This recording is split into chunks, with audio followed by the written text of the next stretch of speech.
축구 국가대표 황의조 선수의 사생활 사진과 영상을 유포한 혐의로 구속된 여성은 황의조 선수의 형수로 확인이 됐는데요. 경찰은 이 여성을 구속 상태로 검찰에 넘겼습니다. 한편 머리가 짧다는 이유로 편의점 여성 아르바이트생을 무차별 폭행한 20대 남성을 강력히 처벌하고 신상을 공개할 것을 요구하는 청원이 5만 명을 돌파했습니다. 이 밖에 사건 사고 소식 임주혜 변호사와 함께 살펴보겠습니다. 어서 오십시오. 네, 안녕하세요. 네, 안녕하십니까. 먼저 축구 국가대표 황의조 선수 사생활 논란부터 살펴보도록 하겠습니다. 지난 6월이었죠. 황 선수의 전 연인이라고 주장했던 A 씨가 이 황 선수의 사생활 사진과 영상을 SNS에 유포해서 논란이 됐었는데 이 여성이 황 선수의 친형수로 밝혀졌어요. 네, 많은 분들이 정말 놀라셨을 것 같습니다. 사건부터 간략히 정리해드리자면요. 사건은 지난 6월로 거슬러 올라가게 됩니다. 한 여성이 SNS를 통해서 자신이 황의조 선수의 전 여자친구라고 주장을 하면서요. 황의조 선수가 다수의 여성들을 만나고 있고 또 더욱 충격적이었던 점은 황의조 선수의 휴대폰에는 다수의 여성과의 어떤 그런 성관계 영상들이 담겨 있는데 이게 불법 촬영이 의심된다. 이런 내용의 폭로글을 올리면서 시작이 되었습니다. 그러면서 본인의 주장을 뒷받침한다면서 이 영상들의 일부를 또 SNS에 공개해서 큰 파장을 몰고 왔거든요.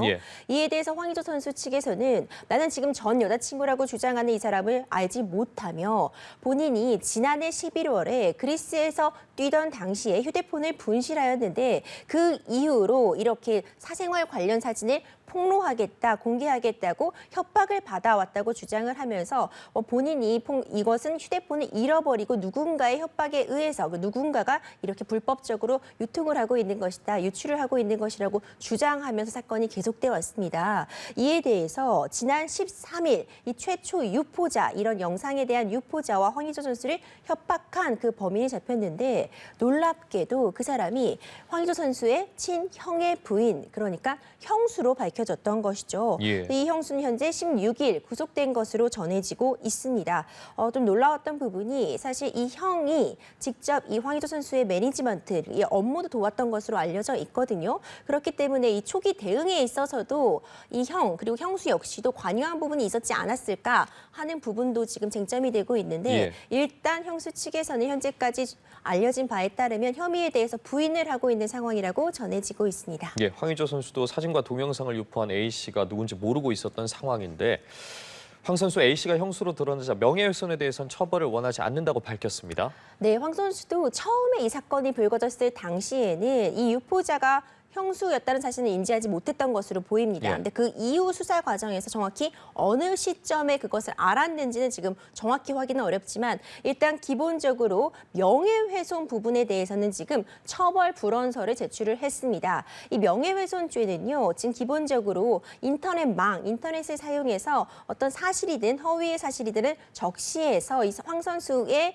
이 명예를 시추한 경우에 적용이 되는데 일단 명예훼손으로 고소를 했었거든요. 근데 명예훼손은 반의사 불법죄입니다. 그러니까 반의사 불법, 의사에 반해서 처벌하지 못하기 때문에 황 선수가 지금 처벌 불원 의사를 표시함으로써 적어도 명예훼손 부분에 대해서는 처벌을 받지 않게 된 것이죠. 말씀하신 것처럼 명예훼손죄는 피했지만 그렇죠. 이 불법 촬영물을 유포하고 또 협박한 행위에 대해서는 처벌을 받을 것 같은데 어떤 처벌을 받게 되는 겁니까? 그렇습니다. 그리고 이게 굉장히 중죄입니다. 언뜻 생각하시기에는 이걸 지금 유포한 당사자가 예를 들어서 지금 불법 촬영 여부는 지금 조사가 진행 중이지만 불법 촬영물을 직접 본인이 촬영한 사람이 아닐지라도 그 진품 혹은 그 복제품을 타인이라도 이걸 이렇게 함부로 유출한다거나 배포, 영상에 공개하는 행위에 대해서는 엄중하게 처벌을 하고 있거든요. 이 역시 이 피해가 한번 발생하면 사실 그 피해가 회복되기가 매우 어려운 그리고 굉장히 악질적인 범죄에 해당하기 때문에 이렇게 불법적으로 사진, 영상을 유포한 부분에 대해서는 반드시 카메라 등 이용 촬영죄 등에 대해서 처벌을 질 수밖에 없고요. 이 경우에는 7년 이하의 징역, 5천만 원 이하의 벌금 가능성이 충분히 농후한 상태. 상태고 이 외에도 황희조 선수를 협박한 부분 등에 대해서는 책임을 피하기 어려울 것으로 보입니다. 예.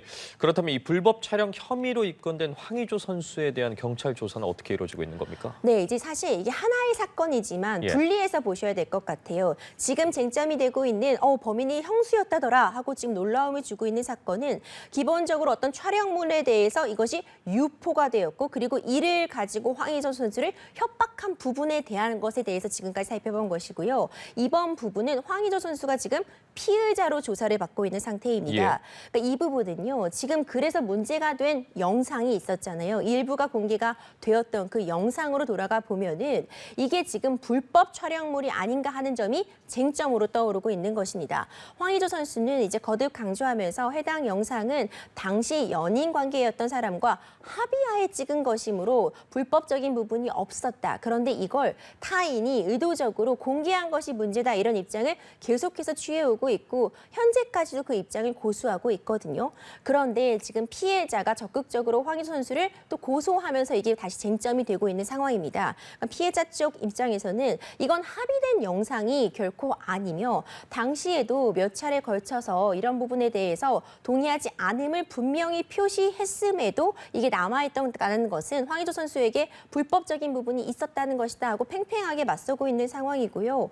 이게 사실 이 부분이 워낙 논란이 되고 언론에도 공개가 되게 되면서 이 피해자 측의 어떤 변호인이 직접 나서서 적극적으로 황의조 선수와 나눈 그런 대화 내역을 공개하기도 하는 등 좀 양측의 입장이 좀 첨예하게 대립하고 있는 그런 상황입니다. 예, 어쨌든 수사상을 좀 더 지켜봐야 될 것 같은데 그제였죠. 이 황의조 선수 2026 북중미 월드컵 2차 예선에 교체 출전을 그렇죠. 했습니다. 이를 두고 좀 비판의 목소리도 나오고 있거든요. 그렇습니다. 지금 불법 촬영 혐의가 확인된 것은 아니지만 지금 피의자로 조사를 받고 있는 상황입니다. 황의조 선수 국가대표로 굉장히 오랫동안 활동했습니다. 5년 전에는 손흥민 선수와 같이 아시안 게임 금메달 주역이기도 하고요. 월드컵에 주전으로 출전할 만큼 굉장히 인기 있는 선수이기도 하거든요. 하지만 지금 굉장히 문제가 되고 있는 사건의 당사자이기도 합니다. 이번에 얼마 전에 이 A급 경기, A매치에 출전한 것을 놓고 사실 말이 많았어요. 대한축구협회 규정을 좀 찾아보면은요. 공정위원회 규정 14조에 보면은 폭력이나 성폭력, 등의 품위 훼손 등의 행위를 한 선수 등에 대해서 협회 측에서 징계가 가능한데 이 징계에는 당연히 출전 정지, 자격 정지, 제명까지도 가능한 것으로 나와 있습니다.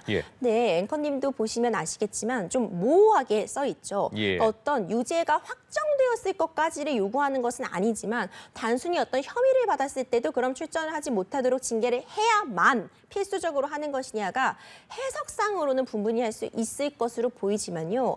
지금 사실 문제되는 부분은 어쨌든 황의조 선수가 함께한 그 영상 때문에 피해자는 사실 회복하기 거의 불가능에 가까운 그런 어려운 피해를 입은 것도 많고요. 어쨌든 헤어진 연인 사이였음에도 불구하고 이전에 동의가 있었든 없었든 그 영상을 계속 소지하고 있어서 이런 문제의 단초를 만든 것까지도 사실 황의조 선수에게는 좀 비난의 화살, 법적인 책임이 없을지라도 도덕적으로는 문제가 있다고 지적할 수 있는 포인트인 것 같거든요. 그렇기 때문에 황의조 선수를 출전시킨 클리스만 감독이나 축구협회에게도 좀 비난의 화살이 돌아가고 있는 것 같고요. 일단 수사 결과를 지켜봐야겠지만 이 부분이 워낙 애매하게 적혀 있기 때문에 해외에서도 이런 사건이 발생했을 때 어떤 경우에는 적극적으로 출전을 못 시키기도 하고 또 어떤 경우에는 무리 없이 출전을 하는 경우도 있어서 의견이 분분하지만 이번 이 출전에 대해서는 좀 비난의 가능성은 남아있는 것 같습니다. 예, 알겠습니다.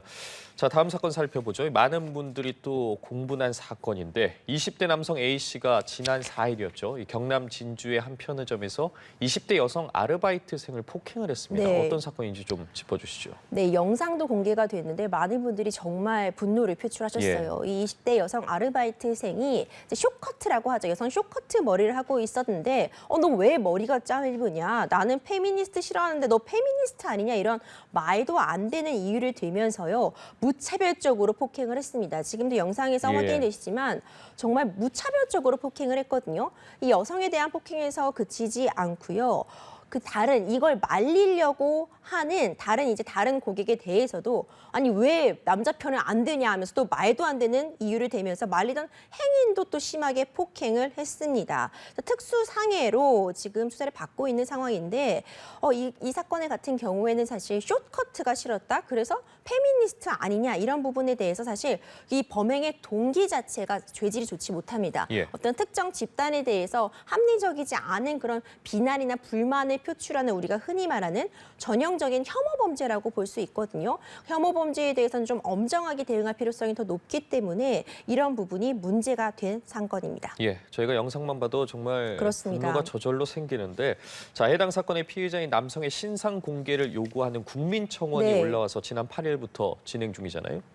관련 내용 좀 설명해 주시죠. 네, 국민청원이 올라왔는데요. 어떤 예. 내용이냐면 이 사건 자체가 굉장히 공분을 살 수밖에 없는 사건이었고 이 이후에 뭐 쇼컷 챌린지라고 해서 뭐 여성들이 쇼커트 머리를 올리면서 당당하게 다닐 수 있는 권리 달라 이런 챌린지까지 일어날 만큼 사회적인 관심을 끌었습니다. 그러다 보니까 이 가해자에 대한 신상을 공개하고 엄정하게 처벌하라는 내용을 담은 국민청원이 올라왔어요. 앞서 5만 명이 넘었다고 지적해 주셨는데 예. 지금도 계속되고 있기 때문에 앞으로 총 숫자는 더 늘어날 것으로 보이지만 일단 국민청원이 5만 명의 동의를 받게 되면은요 국회 소관위원회로 회부가 되게 되고 여기서도 이제 인정을 받게 되면은 본회의에 산정이 되게 됩니다. 그럼 이걸 국회에서 논의를 하게 되고 필요한 경우에 따라서는 이제 입법에 반영하게 하는 등 어떤 조치를 취하는 것으로 되어 있기 때문에 네. 일단 이 5만 명이 의미가 있는 그런 숫자라고 설명을 드리고 싶고요. 그러니까 결국 지금 신상 공개가 쟁점이 되었잖아요. 이게 지금 현행법 기준으로 하면은 신상 공개가 되기 위해서는 정해져 있는 법에 정해져 있는 특정 그 중대 강력 범죄여야 하고요.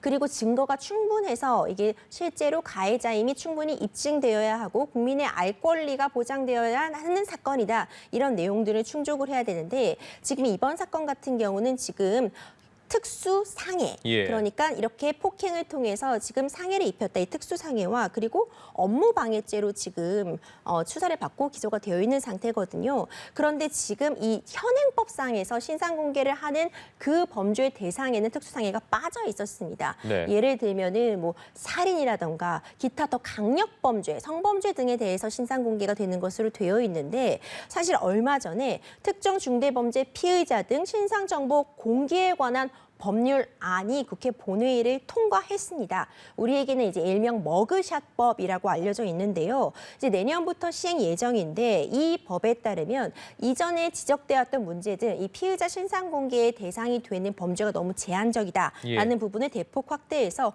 이번 사안에 해당하는 특수상해도 포함이 되게 되었고요. 예. 그리고 피의자일 때뿐만 아니라 피고인의 경우에도 신상 공개, 재판이 진행 중에도 신상을 공개할 수 있도록 확대를 해두었고 이제 흔히 말하는 그 머그샷의 경우에도 최신의 사진을 쓸 수 있도록 그런 규정이 담겨져 있기 때문에 사실상 지금 국민청원이 올라온 내용에 대해서 지금 법률안이 마련된 상태다. 이런 점까지도 같이 설명을 드릴 수 있을 것 예. 같습니다. 이 사건 전형적인 혐오 범죄로 그렇죠. 볼 수 있을 것 같은데 범행 동기가 가중처벌의 요인이 될 수 있을까요? 네, 요인이 좀 돼야 된다는 예. 지적이 많이 나오고 있고 일정 부분 범행 동기 부분에 대해서 가중처벌 요소가 가능할 것 같습니다. 특히 해외에서는요. 어떤 인종이나 이런 부분에 있어서 혐오 범죄를 굉장히 극도로 나쁘게 규정을 하고 있고 가중하는 요소로 작용을 하고 있습니다. 근데 우리나라의 경우에는 어떤 혐오 범죄 유형을 따로 띄워놓고 처벌을 하는 규정을 마련되어 있지는 않지만 이 혐오 범죄는 사실 정말 나중에 사회적으로도 큰 문제를 일으킬 수 있고 누구나 그 피해의 대상이 될 수 있기 때문에 계속 가중 처벌해야 된다는 얘기가 나오고 있거든요. 범행 동기가 양형 요소에서 분명히 고려가 되기 때문에 이 점도 일정 부분 범행 동기, 죄질이 예. 좋지 못하다는 점이 가중 양형 요소로 작용할 수 있을 것 같습니다. 네, 알겠습니다. 마지막으로 이 사건도 좀 네. 짧게 살펴보도록 하겠습니다. 이 러시아 국적의 3인조가 소매치기 할 목적으로 한국에 입국해서 지하철 승객을 노리다가 경찰에 검거가 됐거든요. 네, 지하철 타고 내리시면서 출퇴근하시는 분들 많은데 가방 한번 또 단디 잠가 두셔야 될 것 예. 같아요. 좀 충격적이었습니다. 러시아 국적이 4인 민조는요. 사전에 SNS를 통해서 범행을 같이 할 사람들을 모의를 했습니다. 그리고 치밀하게 이미 이 주변 상황들을 이제 사진으로 확인도 하고 역할도 분담했어요. 한국에 입국한 후에는요. 한 명은 이제 피해자를 막아서고 또 한 명은 뒤따르면서 시선을 돌리고 또 한 명은 또 이제 직접적으로 가방 가방에서 이제 지갑을 꺼내는 그런 행동을 나눠서 하면서요. 혼잡한 지하철을 틈타서 소매치기를 벌였습니다. 현금과 상품권 등을 훔치는 대담한 행각을 보였는데 보름 동안 머물면서 이렇게 한국에서 소매치기를 하다가 러시아로 도주 계획까지 세워둔 상태에서 특수절도 혐의로 이제 붙잡히게 되었습니다. 이들은 뭐 관광 쇼핑하러 왔다고 주장을 하고 있지만 지금 지하철만 45시간을 탑승하면서 이렇게 범행을 계속해온 상태거든요. 이게 지금 확인된 범죄만 이 정도인데 추가적으로도 피해를 본 분들이 충분히 있을 것 같다는 생각이 들고요. 소매치기 범죄 사실 서민들의 그런 지갑을 노리는 악질적인 범죄이고 또 외국에서 들어왔기 때문에 이번에 제대로 수사를 통해서 다시는 이런 일 재발되지 않도록 다시 한번 좀 제도를 좀 마련할 필요가 있을 것 같습니다. 네, 대중교통 이용하실 때도 한 번 더 확인을 하셔야겠습니다. 오늘 각종 사건 관련해서 임주혜 변호사와 이야기 나눠봤습니다. 말씀 고맙습니다. 감사합니다.